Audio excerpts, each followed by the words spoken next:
Cahaya hidayah udzina laha fil wusul. Ada cahaya yang Allah izinkan hanya sampai saja.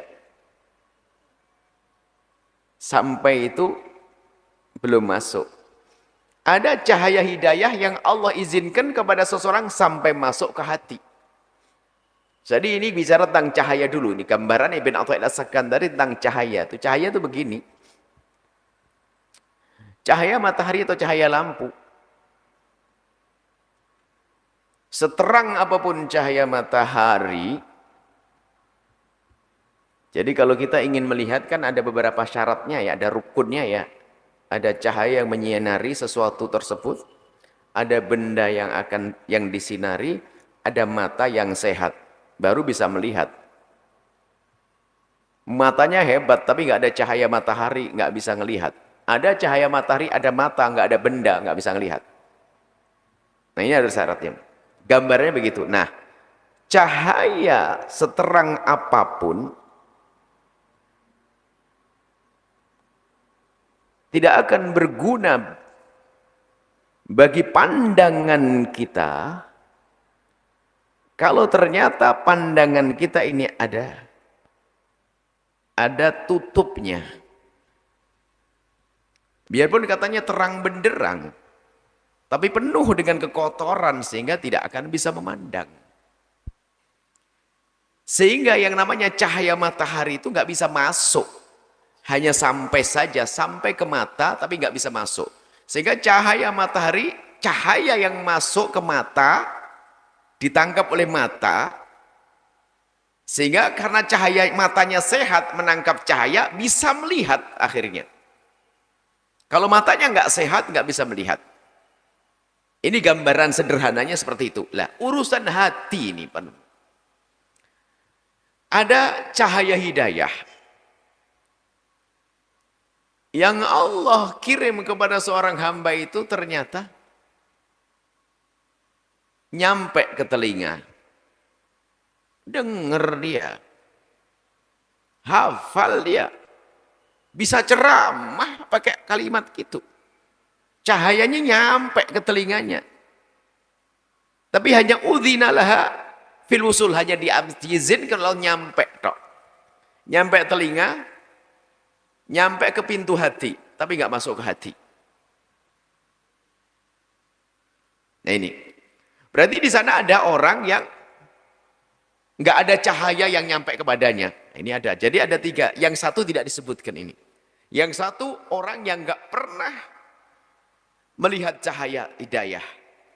Sama sekali tidak pernah lihat cahaya ajar. Karena apa? Jauh dari majelis taklim, jauh dari tempat yang baik. Oke, mereka kita pinggirkan, nggak masuk. Sekarang ada orang yang sering bertemu dengan ulama, bertemu dengan ustadz dan sebagainya, sehingga sering mendengar petuah-petuah kemuliaan, dan itulah cahaya hidayah. Al-Quran, nur, cahaya. Hudan, petunjuk. Kan begitu. Seperti surat Al-Baqarah pertama bagaimana? Alif lam mim dzalikal kitabul la raiba fihi hudan. Petunjuk. Akan menjadi petunjuk. Tapi ingat petunjuk-petunjuk ini banyak, kebanyakan hanya nyampe di pintu hati, nggak masuk di hati. Sehingga dia paham dia. Dia ngerti dia, tapi nggak berpengaruh kepada dirinya. Nggak masuk ke hatinya. Tapi ada lagi nanti anwarun udzinalaha fid dukhul, diizinkan masuk oleh Allah. Nah, bagaimana agar cahaya itu bisa masuk? Gambarannya kayak mata tadi. Cahaya sebenderang apapun itu cahaya, kalau matanya itu adalah rusak, nggak bisa berguna itu cahaya. Ini mata kepala. Adapun cahaya hidayah urusannya dengan mata hati. Bagaimana dengan mata hati kita? Ini kerjaannya para ahli tarbiyah, ahli tasawuf. Membahas tentang mata hati. Disebutkan rubbama, kata Imam Ibn Athaillah As-Sakandari, rubbama. Barangkali bisa jadi terkadang Waradat alaikal anwaru, Allah kirim, telah datang kepadamu cahaya-cahaya untuk bahan renungan. Dan mungkin semua orang mengatakan iya, aku tahu itu kebenaran. Telah banyak cahaya-cahaya yang waradat, telah datang alaika kepadamu al-anwar. Cuma cahaya hidayah tersebut di saat sampai wajadatil qalba, fawajadatil qalba, kemudian cahaya tersebut menemukan hati yang akan dijadikan tempat cahaya, yang akan tempat singgahnya cahaya. Hati tersebut, nah ini, mahsyuwan bisuwaril athari, ternyata diselimuti dengan kotoran-kotoran athar. Suar itu gambar-gambar. Jadi ada gambarnya. Gambar kekotoran athar ini adalah sesuatu selain Allah, selain kemuliaan, selain kebaikan duniawi. Bukan dunia saja, macam-macam. Ada hawa nafsu di dalamnya, kebencian, kedengkian, dan sebagainya. Maka cahaya-cahaya hidayah tersebut setelah didengar, mau masuk ke hati nggak bisa. Hatinya penuh dengan kekotoran tadi. Dikuasai dengan kebencian, di dalam hatinya ada kedengkian, ada dendam, ada prasangka buruk, dan seterusnya. Kalau sudah begitu kisahnya, maka fartahalat, maka akan pergilah itu cahaya min haitsu nazalat, dari tempat datangnya. Aslinya kembali lagi itu cahaya. Bahasa hikmah Imam Ibn Athaillah Sakandari perlu diterjemahkan dengan bahasa yang gampang, mudah. Kesimpulannya daripada hikmah tersebut adalah kita semuanya sadar, selama di majelis ini kita bicara tentang cahaya hidayah, tentang kebenaran, tentang kebaikan, tentang kemuliaan. Itu adalah cahaya hidayah. Akan tetapi kita harus berenung, apakah itu semua telah kita rasakan? Kita rasakan dengan hati kita, sehingga menjadi orang yang taslim. Di saat mendengar perintah kita mudah mengamalkannya, di saat mendengar larangan kita begitu mudah menjauhinya, atau belum? Nah, ini perlu kita tanyakan diri kita sendiri. Sebab hati, mata hati tadi,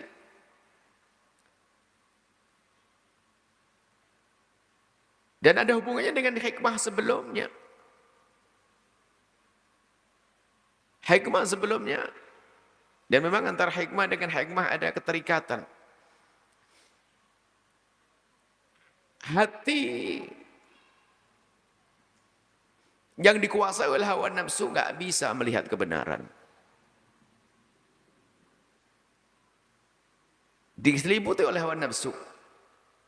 Kebenaran seperti apapun jadi tertutup. Sehingga biarpun dia tahu dengan akalnya menangkap kebenaran. Ingat pertemuan yang lalu bahwasanya akalnya ngerti kebenaran. Cuman karena hatinya ditutupi dengan hawa nafsu tadi, sehingga kebenaran yang difahami oleh akalnya nggak ada gunanya. Sehingga biarpun dia orang alim, perilakunya seperti orang yang tidak alim. Keharaman semuanya dilakukannya. Bahkan bukan mungkin, kita pun juga punya pengalaman yang serupa, bahwasanya kita tahu hal itu diharamkan, dilarang, ternyata kita pun coba-coba. Kita mencicipi, kita merasakan. Nah, ini permasalahannya apa kan itu? Kalau tadi adalah hawa nafsu dalam diri kita sendiri. Nah, ini adalah penekanan makna itu, bahwa telah banyak cahaya-cahaya yang Allah kirim kepada kita, cahaya hidayah. Akan tapi karena kita telah tidak menyiapkan hati kita untuk menerima cahaya hidayah itu, maka hidayah itu hanya sekedar datang sesaat, tidak masuk lalu pergi kembali.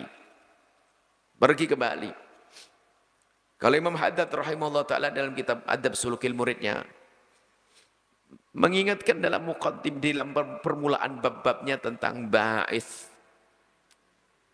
Apa itu ba'ith? Ba'ith itu adalah karunia yang Allah berikan kepada seorang hamba yang menjadikan hamba tersebut itu ada greget untuk melakukan kebaikan. Yuklikuhu, yang menjadikan seorang hamba itu tiba-tiba pengen melakukan kebaikan. Dan kita semuanya punya itu. Kita semuanya punya itu. Di saat kita duduk tiba-tiba aku pengen begini kebaikan, pengen itu kebaikan, pengen kebaikan. Makanya al-ba'its itu, pembangkit kebaikan itu Allah kirim, terus Allah kirim. Maka jangan sampai kita tolak. Kalau kita tolak tidak kembali lagi dan kita akan rugi. Ba'its. Sehingga kalau kita punya lintasan-lintasan kemuliaan itu segera wujudkan. Karena itu kiriman dari Allah. Sambut. Sehingga sampai suatu ketika ada satu orang minas solehin, kekasih Allah. Dia hampir tidak pernah melakukan yang makruh, apalagi haram. Urusan kemakruhan itu sangat dijaga. Beliau itu hampir tidak pernah mengeluarkan suara di saat berada di toilet. Berada di toilet. Anaknya juga tahu kalau abahnya itu sangat menjaga. Suatu ketika di dalam toilet sang ayah berteriak dan berkata, anakku sini, sini cepat ke sini nak. Putra-putrinya pada kaget. Kok tumben-tumbennya ayah di toilet berbicara? Pasti ada sesuatu yang besar, apakah ada ular atau ada apa? Bergegas putra-putrinya datang. Iya abah, ada apa abah? Rupanya di dalam toilet dia berkata, wahai anakku, ada ba'its, ada kiriman Allah kepadaku menggerakkan hatiku. Dan berkata, bersedekahlah. Aku punya uang di saku yang ada di sana nak. Tolong cepat keluarkan, takut berubah. Takut dicabut ba'its ini oleh Allah, keinginanku ini oleh Allah. Menyambut itu penting. Kalau tidak dicabut hilang. Nggak usah gede-gede deh. Yang mau masukkan kota amal 10.000 mestinya sudah masuk. Gara-gara ditunda. Ingat. Beli keripik. Bubar tak jadi. Macam-macam godaan. Padahal tadi sudah ada.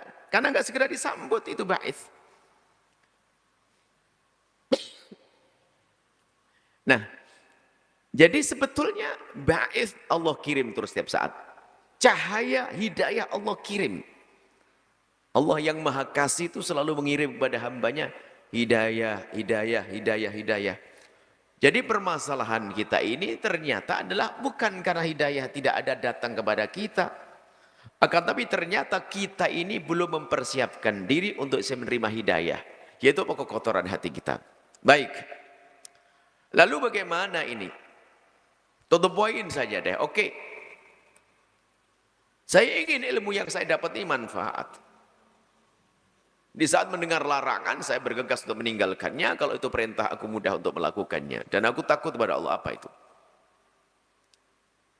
Berarti, bagaimana maksudnya gini? Agar cahaya hidayah itu masuk di hatiku deh, to the point. Masuk di hati. Jawabannya sederhana, bersihkan hatimu. Loh, bagaimana bersihkan hati ini? Itulah yang dibahas oleh para ulama ahli tasawuf membersihkan hati. Cuman kita pengen tip yang singkat. Di antaranya adalah kita semuanya sama-sama, bukan berarti yang berbicara sudah bersih hati, oh tidak. Saya ikrar kok dari awal Buya kami mengajar itu sebenarnya saya ingin belajar. Hanya kalau saya belajar sendiri kayaknya malas. Kalau bareng-bareng begini enak. Bukan saya berarti lebih nyampe, enggak. Saya pengen belajar bareng aja. Kalau saya belajar sendiri gampang berhenti, ngantuk. Kalau begini kan belajar benar, saya membaca. Sebenarnya saya untuk saya sendiri. Saya belajar bersihkan hati. Lah membersihkan hati ini, pertama paling utama adalah minta kepada Allah. Minta. Mintalah kepada Allah agar dibersihkan hati kita. Dari bermacam-macam penyakit, benci, dengki, dendam, dan sebagainya. Kalau kita mintanya serius, Allah akan kasih. Minta ya. Memohon kepada Allah. Tapi mintanya yang serius. Lah minta serius ini loh, kita belum bisa. Minta serius itu gimana? Pagi belum sarapan saya. Sampai jam 11 siang, sampai jam 12. Saya datang ke tempat Anda yang punya makanan. Saya minta, saya lapar, saya pengen makan. Serius minta saya. Karena Pak, berangkat dari kesadaran kalau saya lapar. Maka permintaan saya benar. Dan kelihatan di model saya itu memang dikasih saya. Lah kita ini banyak minta kepada Allah tuh nggak sadar yang kita minta. Mana dikasih, wong kita nggak sadar minta apa. Kalau minta kepada Allah ya serius dong. Minta apa kita?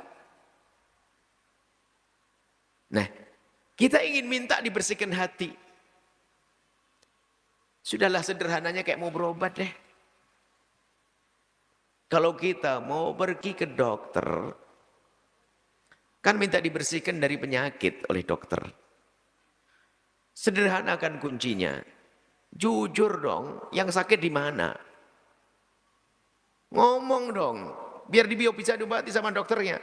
Dokter saya pengen sembuh, nah, sembuh dari apa Bu? Pokoknya sembuh, ya nggak bisa dong. Berarti nggak jujur kita ini dengan dokter. Begitu juga kita dengan Allah Jalla Jalaluhu, jujur dong. Maka di sini loh permohonan ini kalau serius akan disertai dibarengi dengan keinsafan akan diri. Penyakit apa yang ada pada saya tuh? Lo minta ya Allah bersihkan hatiku dari dengki. Dengki di lesan itu, bukan dengki di pemahaman. Dengki itu gimana sih? Bikin contoh aja bingung. Padahal contohnya adalah waktu tetanggaku beli mobil, aku sedih, itu dengki, nggak sadar dia. Sadari dulu kalau kita dengki baru mohon, ya Allah, kenapa aku mendengki? Tetanggaku beli motor, kenapa aku gelisah? Ya Allah, bersihkan aku dari kedengkian itu ya Allah. Tambahkan sepeda motor saudaraku, berikan rezeki yang banyak, ayo. Ini loh membersihkan hati. Bukan saja ya Allah bersihkan hatiku dari dengki, sombong, banyak ngomong itu, cerewet gitu. Sombong itu sadar enggak? Sombong kayak apa? Kita perlu insaf, sombongmu ngapain sombongmu? Kayak gitu. Ya Allah betul ya Allah. Kau beri karunia sedikit rezeki, ternyata aku sudah mulai mentang-mentang ya Allah. Aku dengan pembantuku seperti itu. Aku dengan adikku begitu. Aku dengan karyawanku begitu. Aku dengan hadirkan itu makna. Apalagi dendam dan benci. Itu penghambat cahaya hidayah. Kalau kita biarpun kita ngafal Quran, kemudian hafal Ihya Ulumuddin, ya nggak bisa benar hidayah, mampir tok, pergi lagi, nggak masuk ke hati. Nah inilah maka paling utama di sini adalah memohon ternyata. Tapi memohon yang serius dibarengi atau disertai dengan kesadaran akan apa yang kita mohon. Apa yang kita minta dari Allah Subhanahu wa taala. Allah akan kasih nanti. Dan ini perlu waktu panjang, renungan panjang, kesadaran yang penuh akan hajat kita. Kan Allah sudah berjanji ut'uni astajib lakum. Mohonlah, doakanlah kepadaku niscaya akan aku kabul. Pasti dong janji dari Allah. Yang menjadi masalah bukan Allah tidak mengkabul, kita tidak doa dengan serius. Syarat doa itu harus ada dong. Syarat-syarat doa di antaranya kamu menyadari yang kamu inginkan. Jadi kamu betul lemah di hadapan Allah tentang hal tersebut, lalu kamu ngadu kepada Allah seperti itu. Maka itu doa. Jadi mohon kepada Allah SWT. Beberapa penyakit hati yang sangat banyak, kebencian, kedengkian, dendam, benci. Oh ini benci itu panjang kisahnya. Maka jangan ragu minta kepada Allah. Dibarengi dengan keinsyafan tadi, kita mungkin membenci kepada seseorang karena ulahnya. Ia menyakiti kita. Kita tersinggung. Kita menjadi benci, dendam kepadanya. Oke, kita sadari dulu. Setelah kita menyadari, hadirkan renungan yang panjang. Sampai datanglah keinsyafan. Bahwasanya aku tidak boleh membenci dia. Memang dia menyakiti saya. Dia kurang ajar kepada saya. Tapi dia umat Nabi Muhammad. Dia adalah, gitu. Sehingga dengan mudah, dengan dia menghadirkan renungan semacam itu, baru pantas dia berdoa, ya Allah, hilangkan kebencianku itu ya Allah. Dengkiku yang itu ya Allah. Ya Allah, ya Allah, ya Allah, ya Allah. Terus diasah. Setiap saat diasah, diasah, diasah, diasah. Lihat. Bersihlah mata hati dari kerak-keraknya. Baru nanti anwarul hidayah, cahaya hidayah akan masuk ke dalam hati. Para ahli tarbiyah menyebutkan, permasalahan ini hampir dirasakan oleh orang-orang besar sekalipun. Orang besar. Ulama-ulama besar itu merasakan ini. Jadi di saat merasakan kebenaran yang mereka yakini akan, tapi kok mereka susah untuk menerima dan mengamalkannya, mereka sadar. Hebat. Orang-orang besar sadar. Kita nggak merasa. Ini repot. Orang-orang besar tuh begitu karena hidup hatinya. Karena biasa membersihkan hati, sehingga ada kotoran sedikit pun gampang kerasa. Karena kita jarang bersihin hati, wah penuh semuanya. Bicara benci, banyak yang saya benci. Kalau mau jujur-jujuran, kalau dia ngobrol dengan iblis deh misalnya. Ya banyak, berapa orang yang benci itu? Dua, no. Itu dia, semoga nyungsep dia tuh. Itu kurang ajar lagi dia, apalagi itu tuh. Bicara dendam, dengki, banyak. Prasangka buruk, banyak lagi. Saking banyaknya sampai nggak kerasa, ini kan repot.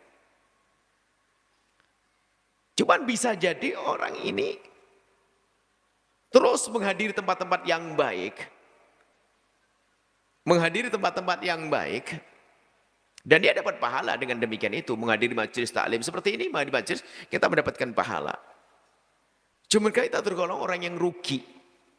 Kita mengambil hanya mendapatkan pahala saja, dan setelah itu selesai. Bukan sesuatu yang bakal berkembang. Tapi kalau orang hebat, datang ke tempat itu ngambil yang banyak. Dengan bersih hati. Jadi mohon maaf gini loh ya. Orang berbuat baik, menghadiri tempat majelis begini ini, biarpun dalam hatinya ada benci dengki, tetap dapat pahala kehadirannya. Cuman benci gini-gini dalam hatinya itu membatasi kebaikannya, nggak akan berkembang. Itu kekotoran hati itu. Orang mencari hidayah itu sudah merupakan kemuliaan yang Allah berikan kepadanya. Biarpun belum dapat dia. Sebab yang menjadikan dia mencari adalah Allah. Maka bersyukurlah siapapun yang dimudahkan oleh Allah untuk menghadiri tempat-tempat yang baik, artinya dia telah diizinkan Allah untuk mencari hidayah. Berarti langkah awal sudah ada. Yang naudzubillah itu apa? Dijauhkan oleh Allah dari tempat kebaikan. Lah ini naudzubillah, orang-orang yang terkutuk. Tidak dirindukan oleh Allah untuk dekat kepada tempat yang baik. Nah, karena kita orang cerdas, mumpung kita sudah masuk ke tempat yang baik, bagaimana caranya agar kita bisa mendapatkan yang banyak? Tadi, hati yang perlu ditata. Setelah Anda menyaksikan video ini, jangan lupa berselawat kepada baginda Nabi Muhammad sallallahu alaihi wa alihi wa sahbihi wasallam.